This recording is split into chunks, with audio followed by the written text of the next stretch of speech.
কি বন্ধুরা সবাই ভালো আছেন তো? আশা করি ভালো থাকারই বিষয়। না, তার কারণ সকাল থেকে কারেন্ট নেই। যেহেতু আমরা পঞ্চায়েতে বাস করি তো ওই জন্য আমাদের কারেন্টটা নেই। কিন্তু পঞ্চায়েতের মানুষ কিন্তু সরকারকে বেশি ভোট দেয়, যে সরকারই থাকুক না কেন, তাতে আমার দেখে লাভ নেই। কিন্তু সরকারকে বেশি ভোট কিন্তু পঞ্চায়েত লেভেলের মানুষ দেয়। আর সেই পঞ্চায়েত লেভেলে কি হয় জানেন? না আছে একটা ভালো রাস্তা, দুদিন অন্তর বিদ্যুৎ অফ। তা সে বিদ্যুৎ কেমন অফ জানেন? 72 ঘন্টা করে অফ। বুঝলেন? কারেন্ট না থাকলে জলের সমস্যা হয়, টাইম কলে জল থাকে না। তাহলে সরকার কিন্তু বেশি ভোট পায় আমাদের পঞ্চায়েত লেভেলের, গ্রাউন্ড লেভেলের মানুষদের কাছ থেকে।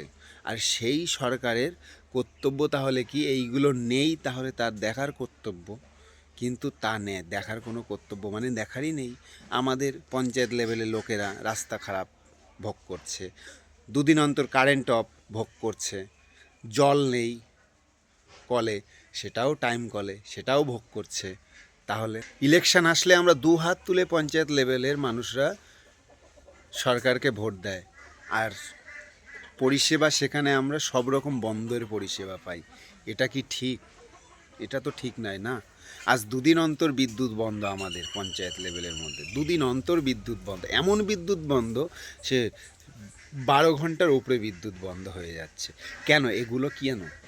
সরকারকে প্রশ্ন করতে চাই আমি, বিদ্যুৎ যে মন্ত্রী তাকে প্রশ্ন করতে চাই। কেন ভোট নেবার বেলায় তো গ্রামে এসে পড়ে থাকেন হাত জোর করে, দাদা ভোট দিন, দিদি ভোট দিন, কিন্তু ইলেকট্রিক যখন বন্ধ তখন তো একটু বলতে এসে বলেন না যে দিদি কারেন্ট পাচ্ছেন তো, দাদা কারেন্ট পাচ্ছেন তো? বলবো কাকে?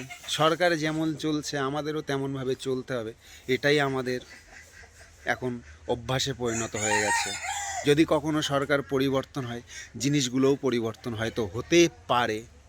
তো যাই হোক, ভাবনা আপনাদের, চিন্তা আপনাদের। দেখছেন সকাল থেকে ইলেকট্রিক নেই। তো ভালো থাকবেন, আবার কোনো নতুন ভিডিও নিয়ে চলে আসব। তো প্লিজ আমাকে ফলো করুন সবাই, এটাই আশা করি আপনাদের কাছ থেকে।